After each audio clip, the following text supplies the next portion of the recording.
Podcast with me, Adele McCoy, and my magical guests, giving you the strategy, tools, and activation you'll need to create your soul link.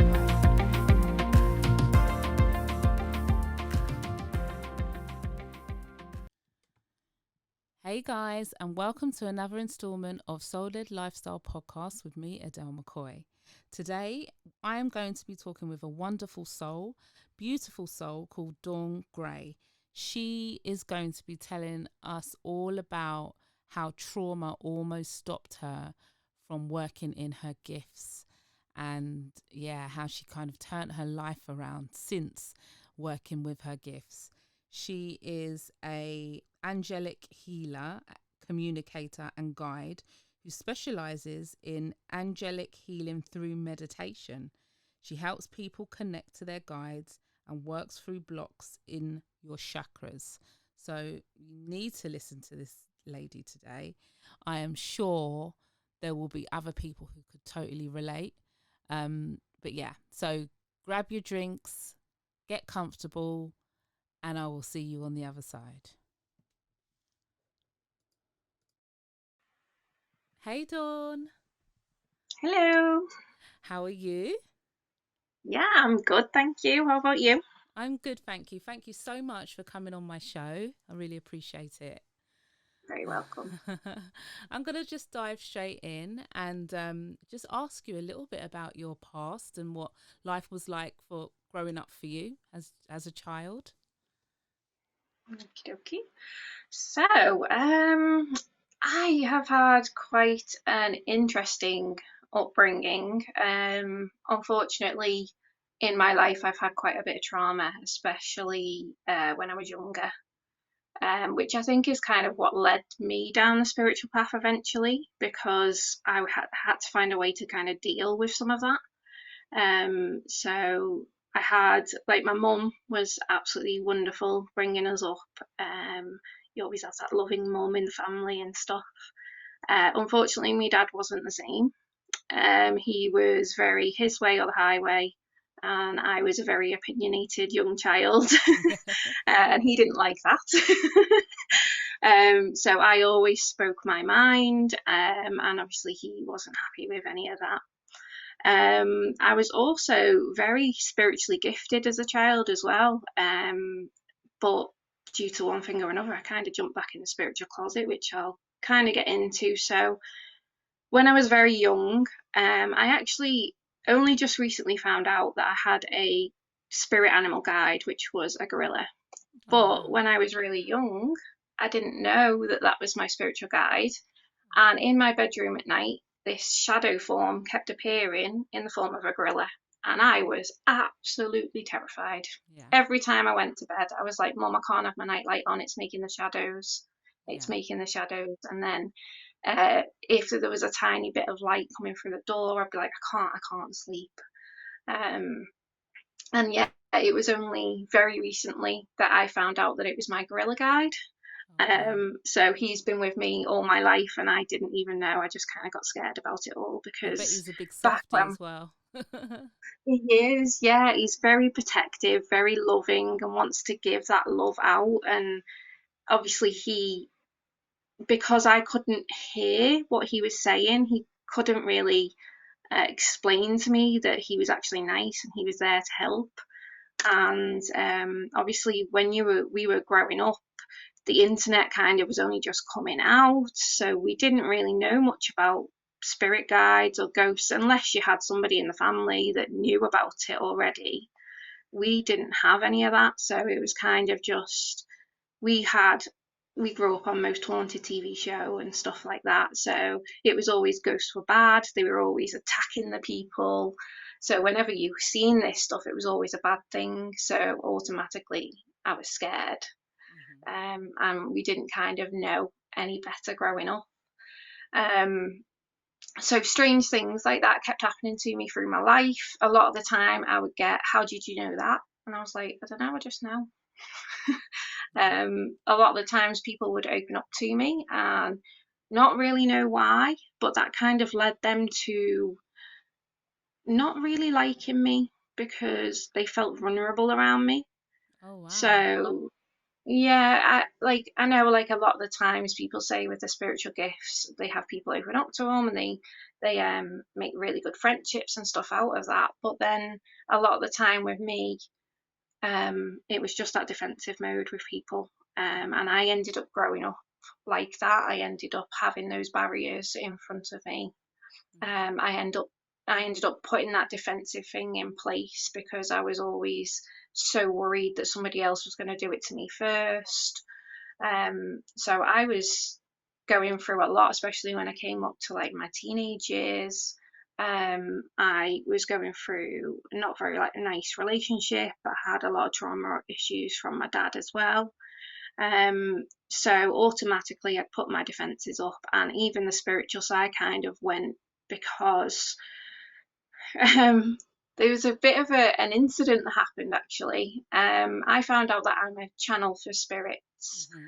but I didn't know that that's what I was. And again, we didn't know much about it, so I didn't have any protection up. Obviously, a lot of the time now you see online, especially with spiritual groups, putting your protection in place, making sure that you're safe whenever you're working with spirits, or any kind of spirituality. It's always having that grounding and stuff in place, and I had none of that. So when I was teenage years, I was completely wide open, which is like a big, massive beacon for spirits because they're like, oh, this person can see and hear us. Let's go to them. Mm-hmm. But the problem is, not very nice spirits kind of overpower the good ones. Mm-hmm.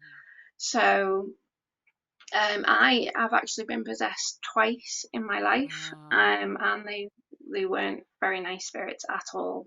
They were really, really horrible, and that's when I shut down my spirituality completely. Because at the time I was kind of dabbling with tarot cards, because obviously friends of friends would be like, "Oh, I've got a set of tarot cards. Let's have a Mm-hmm. play with them and stuff."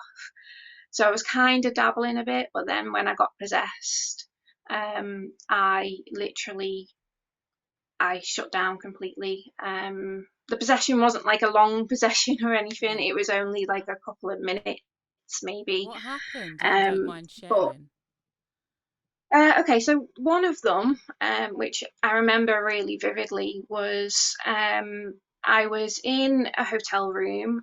We'd gone away for, I think it was maybe my birthday. We'd gone away, and I was lying down, and unfortunately, an old man had passed in that room, but he wasn't a very nice old man. And he basically, while I was sleeping, which was obviously your most vulnerable time, he took over my body, and he basically was mocking me because I was trying to, it's like being locked inside your own body. I was trying to call to my boyfriend at the time, saying there's something wrong. I can't move. I can't do anything. I can't speak. And he would just be mocking me. And he would then, he managed to move my arms physically, which scared me as well because I was trying to physically wake myself up. But then he just showed me how easy it was to do that. Mm-hmm. My boyfriend at the time said that I was actually physically moving in my sleep and that um, he wondered what was going on. And obviously, eventually, he woke me up and called me back, and that's what kind of brought me back round. But he was really mocking me, saying that this is his body now. He needs to convey messages. He needs this. And it was absolutely terrifying because I felt like I was in a locked Wow. box inside my own body. Mm-hmm. So you can see why I kind of cut it Yeah. all off and Mm-hmm. didn't want anything to do with that again.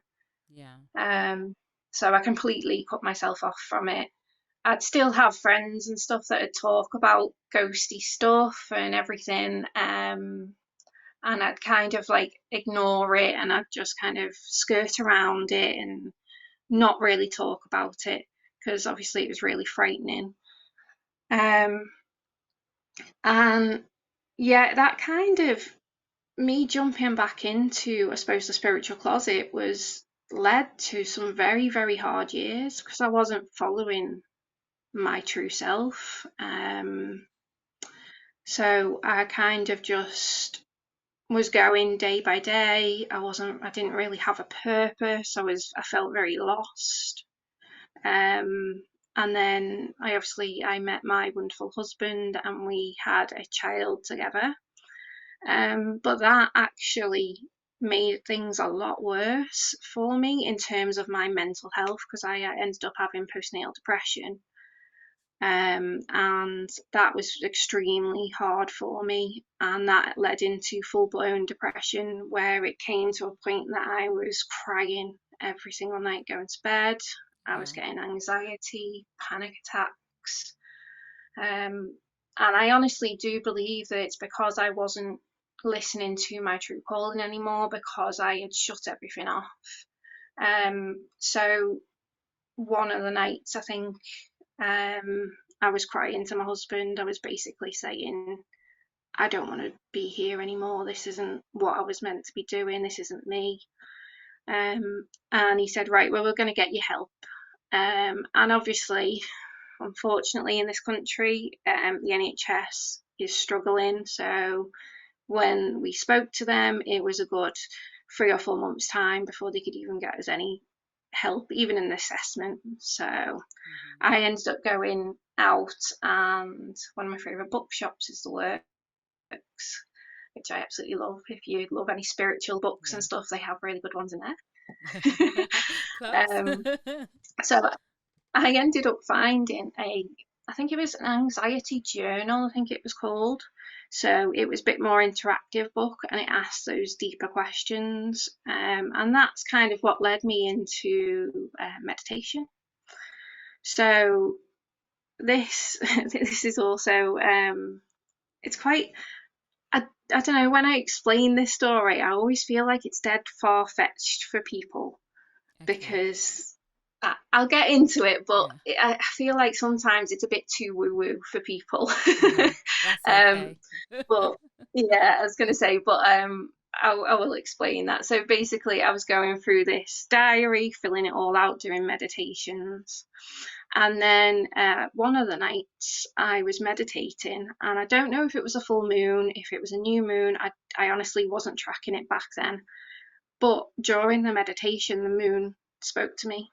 And this was the first time that anything had ever spoken to me in meditation. So even I was like, what is going on? Like, the moon? The moon? You're talking to me? So even I was a bit like, what's going on here? So was your eyes Anyway, open, or you was in meditation and you could visualize the moon talking to you? Or was yeah, your eyes I open was, looking at the moon? no, I had my eyes closed Okay. and I could visualize the moon above me. And then when I asked for whose voice it was, she said the moon. Ah. Um, so yeah, so that that kind of came through, and she said, just plain and simple, you need to get back into your spirituality. And I was like, but all this stuff happened. She said, don't worry, I will protect you. And I was like, um, okay. And like I was still like, oh, should I, shouldn't I? And then I kind of, that was all she really said. And like I obviously did feel quite at peace and calm. Um, so then I kind of came round and out of the meditation. I spoke to my husband, I told him about it, and he was like, oh, that's really interesting. I've never had anything like that. Um, Maybe you should listen to it. And I was like, yeah, but what about all the possessions that I've had? What about if that happens again and all this and that? Um, so obviously I still had my doubts, but then I was just on Facebook maybe a night or two later, and a Facebook group popped up, and it had like spirituality in the name. So I was like, oh, okay, I'll join it. I'll see how that goes. And that's what led to my full spiritual awakening. So I Oh had wow. that moment from the moon, which was just absolutely, oh, it was just such an amazing conversation to have, and to think that the moon could speak to me in that way as well. It was absolutely amazing. And then that led me to my spirituality groups, which then led me to teachers within that group who taught me how to protect my energy, how Uh-huh. to ground myself, how to use my oracle card decks, So everything I kind of learned through those groups and through teachers that were offering courses. Um, yeah, it kind of just went from there, and I felt my whole persona, my whole mood, everything just changed. I was always quite obviously an angry person growing up, especially as a teenager. I think obviously with all those hormones going round, and then I had quite an abusive relationship and the issues with my dad as well. Um, we all go through those stages of being really angry, but I think mine was just heightened, and all that just kind of melted away. The depression that I'd fought with for many years, and then the postnatal depression, and then everything that got worse started melting away as well. And I'm not saying it's completely gone. Mm-hmm. It's still a daily thing that I have to keep consciously doing, Yeah. but spirituality has helped me overcome all of that. I rarely have panic attacks or anything else anymore. Mm-hmm. And it's all because of that one incident where that moon was like, I'll look after you, I'll protect you. And then Yeah. obviously someone has shown me these groups to lead me down that path. And Yeah. because the moon had already spoken to me, I was open and susceptible to noticing those signs. Uh-huh. Um, How long ago was so that yeah. then? The moon. I think now it's, I think 2.5, 3 years ago. So Okay. it's still quite recent for me. Uh-huh. So yeah, it's still quite recent, but in that short amount of time, I've learned. I say learn, but I think I've relearned a lot Uh-huh. of it, because I honestly believe that our souls aren't just a one-time thing, that we've been brought back Yeah. time and time again. Uh-huh. I have done past lives as well, and I found out that I've had a couple of past lives. So I think a lot of it was just trying to remember who I was and Yeah. how I connected. Mm-hmm. Um, and even talking about that now, I'm just like getting goosebumps all up my arms. So that's like my little indicator to say, yeah, Yeah. yeah, that's right. Uh-huh. So how did Yeah. it feel then? Like once you made that discovery, you realized, oh my gosh, I can protect my energy. When you was it a lot like after that I take it you would start doing some readings or something like that. Is that what you done? Yeah, So was yeah. it So I started practicing with was you friends. still wary, like, oh, but what if a low vibrational spirit comes through, or what if the protection doesn't work? Yeah, so I Yeah. was still very wary, and I was still really nervous. And obviously, they were saying that obviously you attract what you put out, so I was very wary of that as well. Yeah. And this kind of all happened until I found the angels. Okay. Um, so I was in a group meditation setting, and we were all trying to find our spirit guides and who was there for us. And this beautiful, at the time, I didn't know it was an angel. I thought it was a fairy, because I'd never really heard of angels outside the Bible. So Yeah. I thought it was a fairy, and I thought her name was Samuel. Okay. And then I was speaking out in the group and saying, this is what come through for me. And the person that was running the group was like, that was an angel, and it's Chamuel. And I Okay. was like, oh, okay, yeah. And that just clicked. I knew instantly that that was just right. Hmm. And I never heard of angels before. They hadn't really spoke about angels in any of these spiritual groups. And that kind of led me down the path of looking into angels, Hmm. finding out about them, what they were all about. Because, as I said, the only thing I've ever heard is them being in the Bible. Hmm. And it turns out angels are a lot more involved in our everyday life than anybody ever realised. Well, Yeah. not anybody, but I ever Yeah. realised. Um, and that kind of led me down a path. And with angels, one of the main things you do with them is just completely trust. So I learned about Archangel Michael.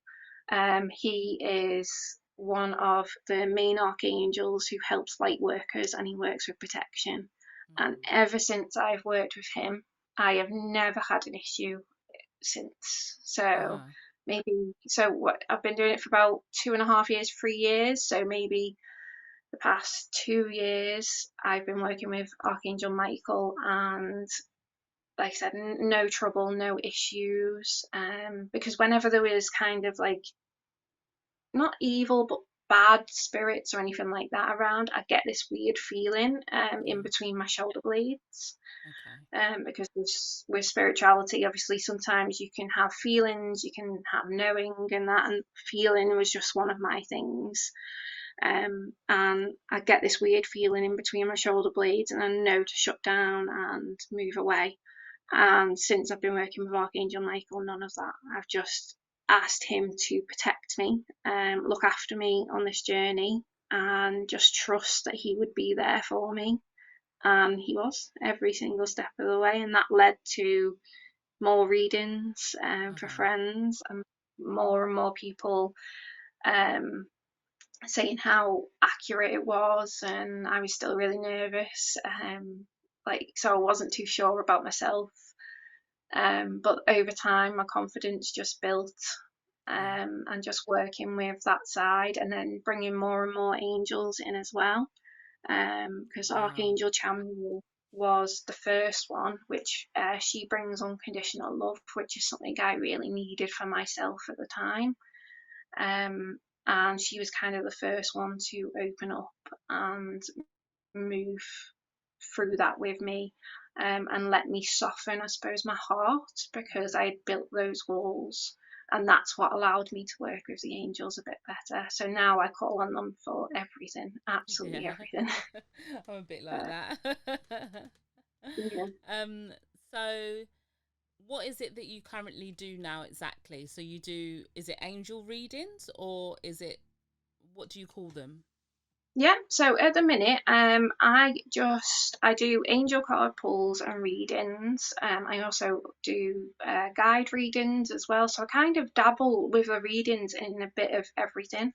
I also work with your color personality, because I believe that everybody has a soul color, Mm-hmm. which is a bit like numerology. Everybody has their number for their soul. That's the path that we're leading on. So it's a little bit like that, except for it works with colour instead. So I do colours readings as well. But my main thing that I love doing and really enjoy is angelic healing through meditation. So working obviously in the spiritual industry, everybody's always learning Reiki. And they're always saying you need to like tap into Reiki skills and kind of heal through that way. And this, it just never sat right with me. It never felt like that's what I was meant to be doing. Yeah. Um, and then I can't even remember how it came about, if I'm honest. I think I ended up just doing I ended up starting a spiritual group, and I ended up just doing live meditations in there, and I would just follow what came through, and it was always guided by my angels. And the amount of people that responded to me saying, wow, that was absolutely incredible, it was so powerful, I feel so much better after that. I think that just kind of led naturally to me doing these angelic healings, and it's not something that's very well known, because even when you think of angelic healings, you think of people putting their hands over people, channeling angelic powers and energy through their hands. You think of angelic Reiki. So again, it's something that's quite unusual, to be doing angelic healing through meditation, Okay. because it's basically I lead a person down a path to be more susceptible and open to the angels to heal them. Okay. So I'm kind of like the messenger for the angels, for them to open up and to be willing to accept that healing, because the healing is already there for that person. They could invite their angels in at any time and ask for that healing, but a lot of people kind of struggle with that. So that's what my role, I suppose it was. They said that I am there to open people up and make them more susceptible to that healing, and to channel that through them. And Wow. So is that something that you do in real life or is that something you do online? I've done a couple in real life, mainly online, because a lot of my friends, family, a lot of the people in the spiritual group that I've set up, they're obviously further away. I have people over in America, Canada, Ireland, and stuff, so it's a bit difficult to do them face to face. Hmm. But I would say that it works better online just because they're in their own environment. They're completely comfortable. They don't feel vulnerable around someone. They don't feel like they're, like, say, if they're lying in front of me or in a strange room. So if they've come to me, they're a bit uncomfortable. They're not fully relaxed. Whereas if I do it online, they're in their own room, they feel Yeah. safe, they know they can mute their microphone if they need to, they can even turn the camera off. I do say that to them. And that just makes people feel more comfortable. And that's all the angels want, is you to be comfortable to just open up to them.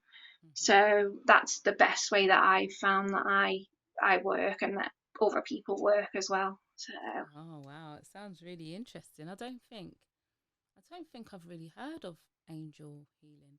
Well, kind of angel meditation healing. I don't think it's not really something I can say yes I've heard of. I've heard of angel healing, but not with the meditation bit, if that makes sense. So yeah, yeah, that's it's what. quite unique. Yeah, I'm exactly the same. I hadn't heard of any of it before. I just had to trust that this is what it was and what the information that they were giving me was right. Hmm. And obviously, from the feedback, it's been amazing. Yeah. Um, and it's worked fantastically for people. I've had Uh-huh. so many people just saying that they felt so much better. They felt it be really powerful presence as well around them. I also do obviously opening up to your guardian angel, which we all have a guardian angel, Yeah. um, and just sometimes because they're there every day, we don't notice them. Yeah. So I kind of help people through meditation again, work Uh-huh. through that, and that just seems to be what works for me and what the angels kind of suggested and said. So, like I said, I just went with it, even though there's not been, like, I've researched it. I looked online to see if there was any courses for it or anything, and there wasn't really anything. So I'm just kind of learning Yeah. as I go and trusting. Yeah, yeah. No, that's good because it's kind of something that you can make yours. That's kind of your signature thing, you know. So no, that's beautiful. So, okay, if there was someone who, if I mean, what advice would you give to someone who wants to embark on their spiritual journey? Maybe they're a little bit unsure, or maybe a bit like you, they've gone through trauma in the past where they felt they've had gifts and they've suppressed them. What would you say to them? Um, so personally, obviously, I work with the angels really closely. So personally, I would say start to get to know your guardian angel and Archangel Michael, Hmm. which you can do via meditation. I'm sure you can find like a lot on YouTube and stuff like that that can help guide you through, especially if you're new to meditation. I know that even still today, I've been doing this for years and I still need guided meditations. Yeah. So don't worry if you think, oh, I need to do it by myself with just music or anything. You honestly don't. It's whatever makes you comfortable. Hmm. So I would definitely suggest working with Archangel Michael and your guardian angel because they help protect your energy. I would also suggest getting some grounding crystals and protection crystals because Yeah. they're kind of just there in your atmosphere. You don't have to consciously do anything really. Hmm. I think one of my first ones was black tourmaline, which has been a lifesaver for me, especially while I'm sleeping. I have it next to my bed because obviously I'm in a more susceptible state than a lot of people are that are open Yeah. to spirits and any other guides as well. So tourmaline is a fantastic grounding one. And another one that I also practice a lot as well is just imagining roots coming from the bottom of your feet and Hmm. going down into Mother Earth and asking her for her protection and power. And that grounds our chakra centers. Mhm. So I work with chakras a lot as well, so realigning them. We obviously have in case you don't know what chakras are, it's just centers of power that go up through the body. We have physical and non-physical ones, and they help us keep balanced and aligned with our true self. Any that fall out of line, sometimes you can get sick, like physical illnesses and that from it. I know that a few people, if they have issues with their throat chakra, that they get sore throats a lot. I know when I was younger, tonsillitis was the bane of my life, Mhm. and earaches as well, which is also linked to your throat chakra, because I had that environment of growing up with my dad not listening, Yeah. um, Not being not heard. really engaging with Yeah. me. Yeah, so I Yeah. wasn't able to open up my throat chakra properly Yeah. and work through it. So back to the roots, it's going down. It helps engage that root chakra and your earth star chakra, and they help keep you grounded and protected, so you're not feeling as floaty and you're not so open to possession or anything like that, like I was, and you're Mhm. not open to any like kind of psychic attacks as well, because Mhm. obviously energy is a huge thing. So the energy that people put out towards you can end up absorbing. Mhm. So I found that grounding is one amazing way just to kind of get rid of that negativity, because you're just basically asking for Mother Earth's help and asking to release that energy back into the ground. Yeah. She'll take it all, she'll recycle it, so you're not doing any harm when you give it to her. She's there Mhm. to help. Yeah. Um, so yes, that's another way to kind of protect yourself from psychic attacks, because psychic attacks basically is just if people are thinking really mean thoughts about you, maybe they don't like you, maybe Mhm. they're just not ready to open up spiritually, so your open-mindedness gets their back up a Yeah. bit. All that can kind of come and attack you and attack Mhm. your aura. It can attach to you as well. So obviously clearing that out through your root chakra is one of the best ways that I found. Yeah. Oh, you've answered the second question, which was, what Oh, would you do to protect yourself? yeah. Yeah. So you've answered that. And I'm guessing that because the third question I was going to ask was about crystals, which was your favorite crystal and why? Is it the Vac tourmaline? Actually, it's not. Okay. I do love my black tourmaline, but my favorite is Angel Aura. Okay. It's Oh, that's a just an beautiful absolutely crystal. stunning I do have crystal. a It piece. really Yeah. is. Yeah. Yeah, I haven't got any near me, otherwise I'd show. But Yeah. it's like a white crystal with like a rainbow effect on Like it, because it's like coated in iridescent. titanium. Yeah. It's Yeah. beautiful. Oh, it's stunning. I have so many pieces in my house. Every time I get a new one, my husband's like, "Do you really need another one of these?" And I'm like, You're gonna build the house out of it if you could. "Yeah." I just Oh, find that it brings so much love and light and that angelic energy into your yeah, home and even onto your person, especially if you're wearing it or anything like that. It's just such a soothing stone to be around, and that's kind of what I'm aiming for with myself as well. Because obviously, growing up all those years with all that hatred and anger and blocking myself off, yeah, feel like this crystal represents what I want to feel like and what I want to be. yeah. Oh, beautiful. So how can people find you, Dawn, if they want to do some work with you, they want to reach out to you? How can they find you? So my main go-to is Facebook. So I'm on Facebook under Dee's Spiritual Haven, Spiritual Beginnings, because there is a new group coming soon, which nobody knows about yet. So you're the first to hear about that. Cool. But I kind of keep it all under the title of Dee's Spiritual Haven, and then we'll have the kind of second part. So if you want to find me on Facebook, I do have a page, and I do have a Facebook page as well. You can always email me at dspiritualhaven@gmail.com. I'm on Instagram again, the Spiritual Haven. So any place that you really want to find me, it's just the Spiritual Haven. Even if you're struggling a bit, type it in Google, it comes up. So Yeah. you'll be able to find me on one of those. Amazing. Um, And what I'll do is I'll put all the links to your how to find you under the podcast, Oh, so wonderful. everyone will be Thank able you. to click on the link anyway. Yeah. But no, it's been amazing talking to you, Dawn. Thank you so much. Okay. It's such a inspirational story because so many people go through stuff and they don't talk about it, and they keep it in, and they don't end up, doing what they're here to do, which is working their gifts and stuff because of it. And it's just all suppressed and yucky energy that they carry throughout their life. So it's very brave and courageous of you, you know, and thank you Thank so you. much for sharing that with the audience. Yeah, it's like I said, it's not been a smooth journey. It's not Yeah. since I've had my spiritual awakening, everything's perfect. You still need to keep working.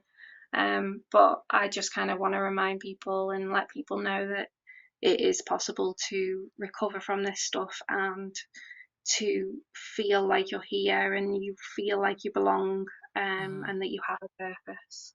Yeah. Oh, thank you so much. You're very welcome. Okay, guys, thank you for watching today. I hope you've enjoyed today's session. Until next time, take care. Bye.